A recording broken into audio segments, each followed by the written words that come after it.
প্রকৃত খেলাপি ঋণ ৬ লাখ কোটি টাকা ছাড়িয়ে যেতে পারে। প্রকৃত খেলাপি ঋণ ৬ লাখ কোটি টাকা ছাড়িয়ে যেতে পারে বলে জানিয়েছেন বাংলাদেশ ব্যাংকের নির্বাহী পরিচালক ও মুখপাত্র হুসনে আরা শিখা।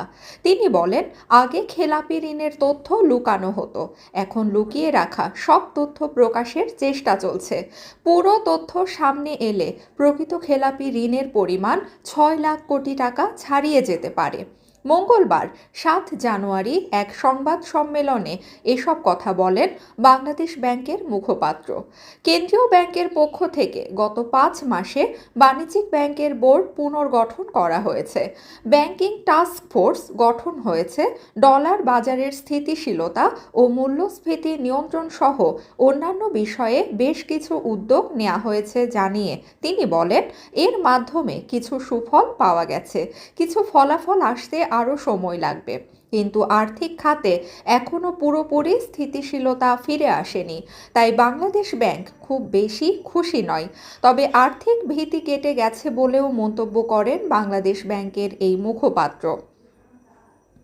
মূল্যস্ফীতি সম্পর্কে হুসনে আরা শিখা বলেন, মূল্যস্ফীতি নিয়ন্ত্রণের জন্য আমরা ইতিমধ্যে একাধিকবার নীতি সুদ হার বাড়িয়েছি। আশা করছি জানুয়ারিতে মূল্যস্ফীতি কমে আসবে। না এলে হয়তো আবার নীতি সুদ হার বাড়ানো হতে পারে। তবে এই বিষয়ে ব্যবসায়ীরা মোটেও খুশি নন উল্লেখ করে তিনি বলেন, কারণ ব্যাংক ঋণের জন্য তাদের অতিরিক্ত সুদ গুনতে হয়, বিনিয়োগেও ধীর গতি নেমে আসে। তাই কেন্দ্রীয় ব্যাংকের পাশাপাশি অন্য সংস্থাগুলোর ঠিকঠাক কাজ করা প্রয়োজন। বিনিয়োগ হ্রাসের জন্য শুধু সুদের হার এককভাবে দায়ী নয়, অবকাঠামোগত উন্নয়ন, জ্বালানি সরবরাহ, যোগাযোগ ব্যবস্থা সহ আরও অনেক কিছু বিনিয়োগ বৃদ্ধির সঙ্গে সম্পর্কিত। তাই কেন্দ্রীয় ব্যাংকের একক প্রচেষ্টায় মূল্যস্ফীতি পুরোপুরি কমানো সম্ভব নয়, বলেন কেন্দ্রীয় ব্যাংকের এই মুখপাত্র।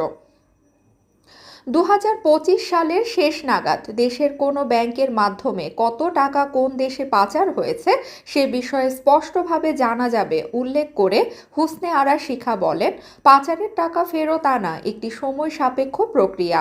নির্ধারিত সংস্থাগুলো বিষয়টি নিয়ে কাজ করছে।